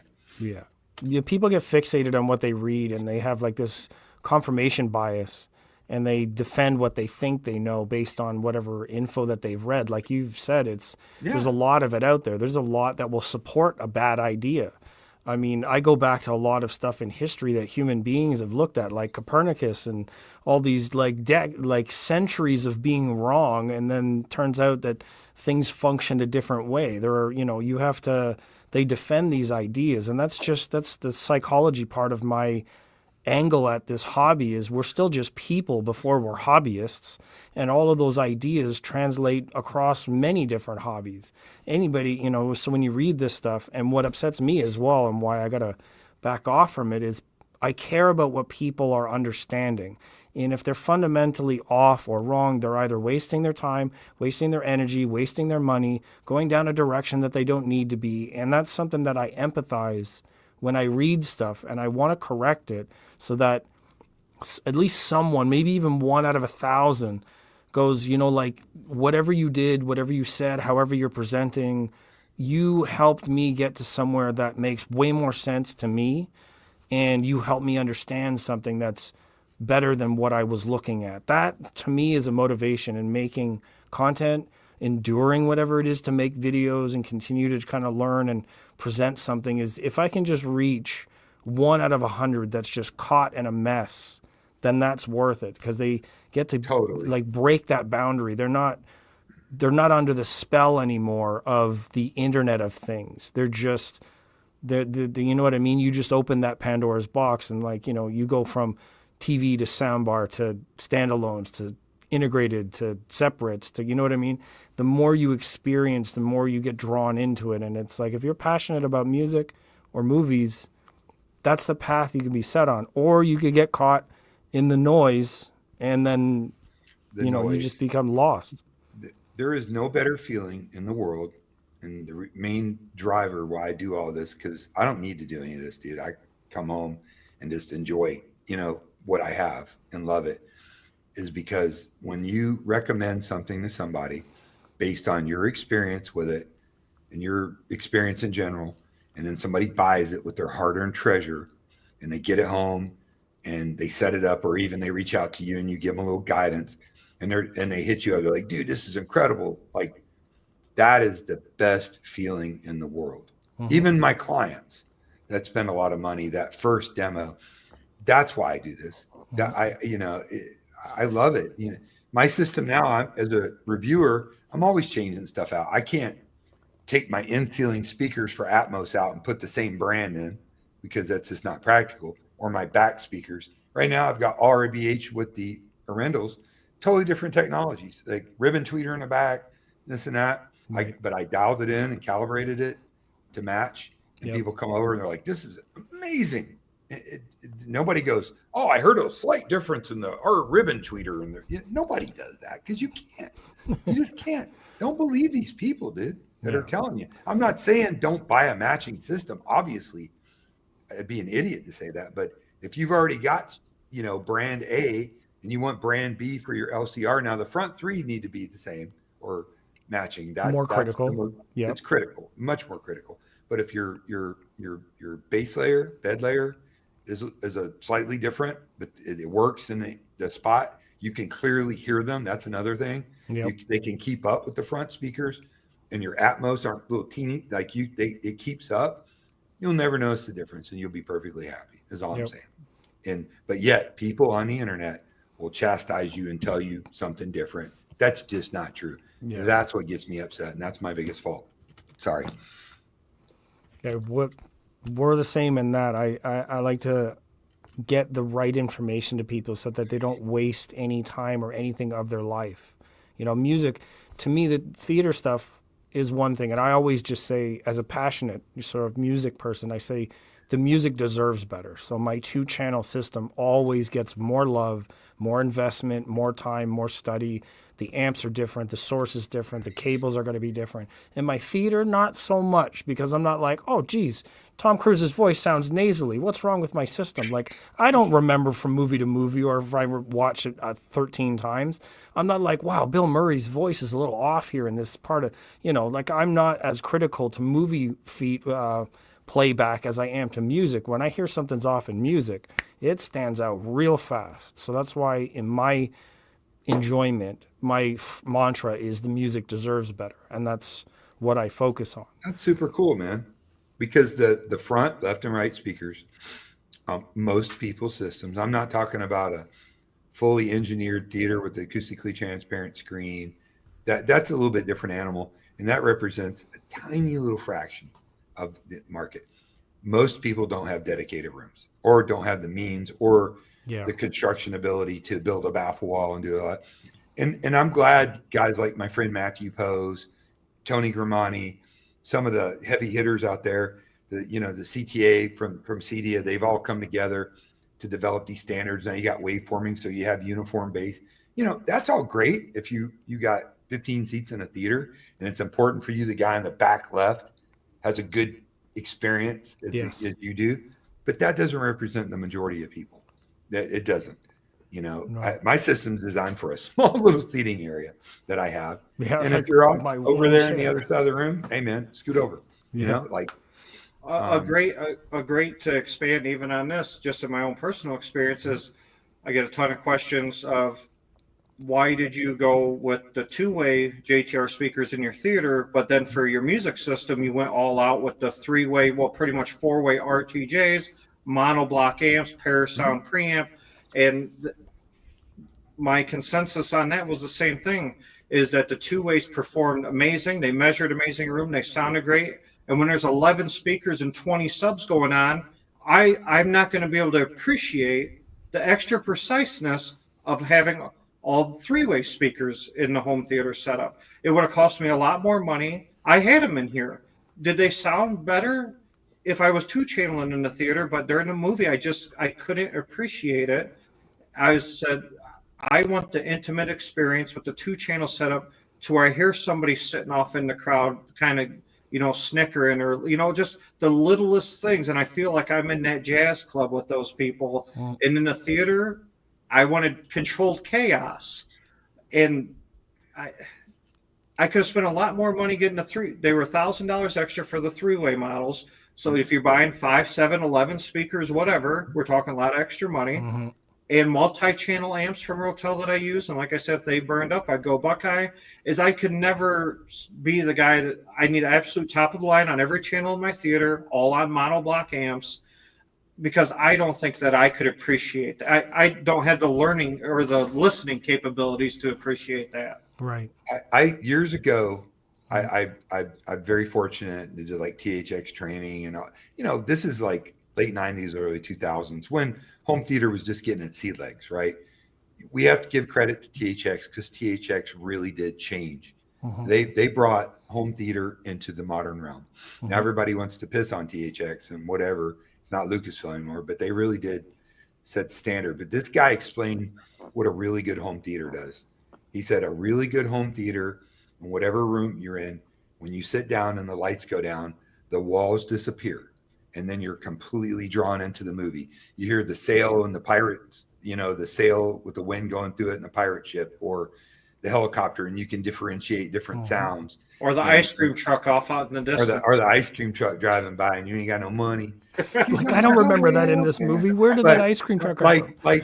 And that always stuck with me, Scott, they weren't talking about, oh, you don't have infrasonic bass. Come on, dude.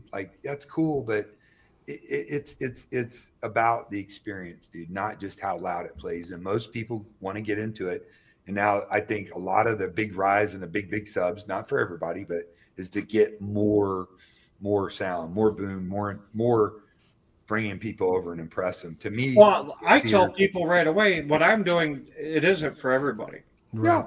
Yeah, it's not. I know what you do.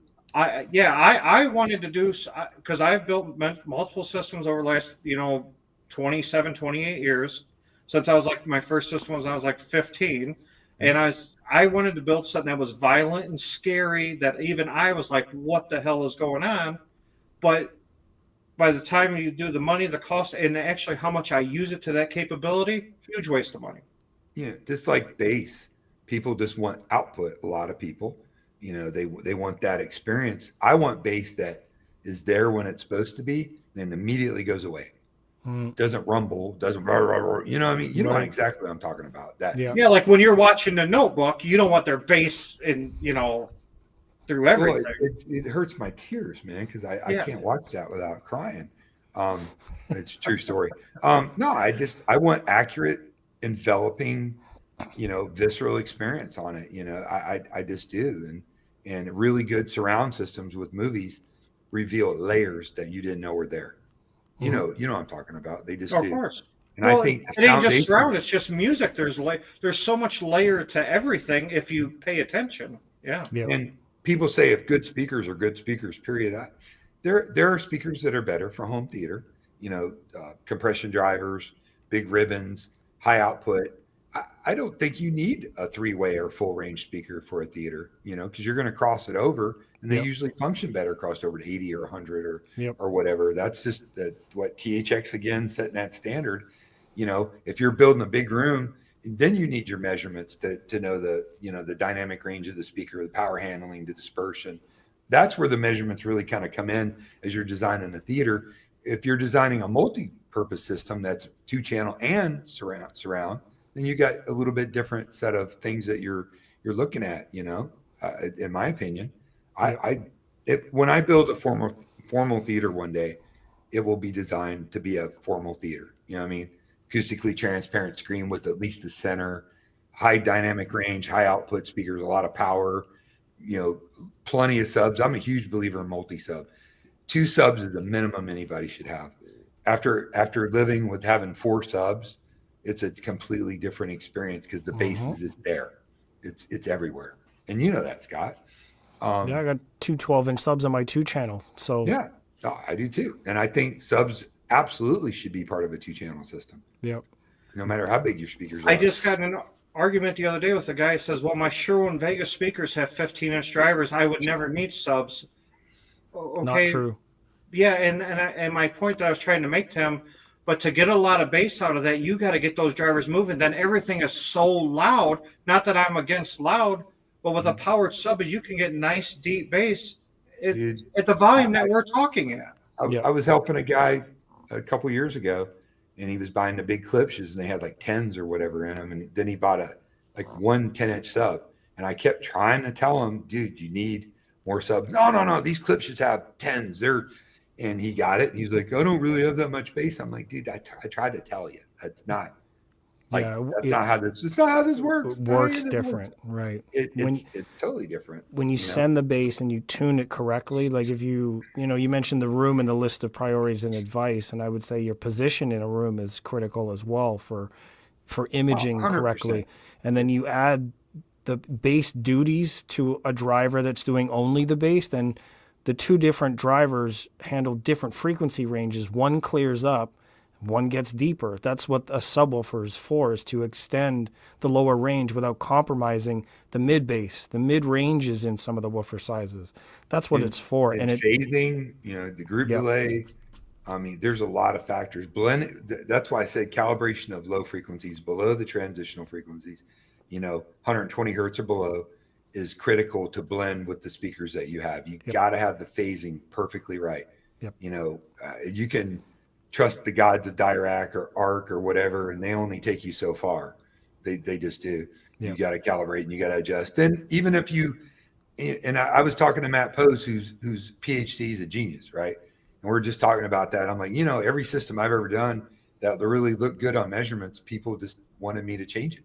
Like normal people, they don't go, oh, my room's perfectly and I'm happy. They're like, no, can I get more surround or can I get more bass? Yeah. It's like calibration of video. Back in the day, every time I hired an ISF guy and they calibrated the video, people always were unhappy. It's too dark. I need it brighter. It needs to pop. Yep. And we did, Yeah. So, like any food menu, any chef, any time, you know what I mean? Like you could get unless you're visiting, if you look at like a 5-star Michelin restaurant, whatever, the chef, you're going to eat whatever they have made, but they're so seasoned and so experienced and have been through thousands and thousands and thousands of hours of how to perfect whatever they're doing that they make that just right. And otherwise, if you make whatever it is at home, you put whatever it is on whatever you eat and you're doing it to taste. And I wish people in the hobby would understand audio and sound preferences the way that they, like, you don't defend your dinner or food with other people. You don't get online and be like, no, the potatoes have to be bigger. They have to be cut this way with this kind of knife. Like no, it's personal taste, the same way that we do food. Audio is the same personal experience. So it's like the more experience you are with cooking, the better the sound in your audio system can be based on your experiences of fine tuning, right? That's how I relate that. True statement. I mean, I like my surrounds a little hotter than some people do. I like to hear them. You know, oh, it's there when it needs to be. Well, I paid for them. I'd like to hear a little bit more. Yeah. I like that enveloping immersive sound. Yeah. Well, yeah, I mean, the standard industry gives us a baseline and we tweak the taste. Because at the end of the day, I'll never sit in my room and listen to something how somebody tells me how I should like it if I don't like it. Right. Yep. Bingo. Like what you like. And all right, guys, well, let's get to wrapping this up because we are pushing that 2 hours that Joesph was hoping for. If you guys haven't checked out psyphonyx Audio, he's on multiple platforms, including YouTube, does a lot of live streams, a lot of photography work, and he's got the pepperoni pants. And they started off as extra larges, they're at smalls now. And, Digital Don Dunn just fired up his YouTube channel. This guy is the Oprah of YouTube. He's literally on YouTube every single night on somebody's channel doing something. And for everybody that's been asking me, I got Mark Seaton coming on next month. I got Rigo from Speaker Power coming on in 2 months. And Bass Brings Us Together is in like 56 days. I'm losing my mind with that.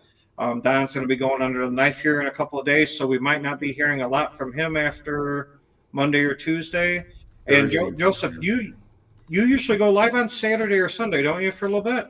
It kind of flip-flops depending on what's on my mind that week. Like my ADHD kicks in and goes, what's my menu in the next 7 minutes? And then I just kind of roll with it. So sometimes for it's the people live that want to catch your next live or your next project going on, what can people expect? Yeah, I probably will have videos too. I need to do something with a couple of products here for like review, just kind of connect it. Weekends, usually Saturday, I'm doing something, either a live for a little bit, do a music sort of playlist. I'll kind of scroll through whatever I found that week and talk about it. So it's generally something every week or that kind of thing. That's pretty much how I handle it. All right, cool. Any final words from you, Don? So I'm pretty excited. I've been talking to the people at Indie Audio Labs, Accurus and Aragon. Really like those people, like what they have to say. I've never lived with the product. It makes a lot of sense talking to them. So en route right now, I've got their Act 4 processor, 2 of their 8-channel Class D amps, and their calibration kit. And they're going to walk me through it. I got a couple install techs who are like world-class coming over. We're going to hook it up. We're going to film. I'm excited to see what this can do. I haven't been this excited about some electronics in a while. It just, they try to build everything with hi-fi in mind, but still have all the technology for the surround and whatnot. So I'm super excited about, and I'm going to try to get that installed and hooked up before I go under the knife. So look for some reports and thoughts and opinions coming from that, because you just don't read a lot about this company, but they have a lot of passion and American made. And if you end up making it to Exponent, we're going to get to hang out. That's going to be cool. Yeah, well, I'm going to come up anyways. Listen, Scott, my friend Brian Hagar, who's like the beloved in audio's coming.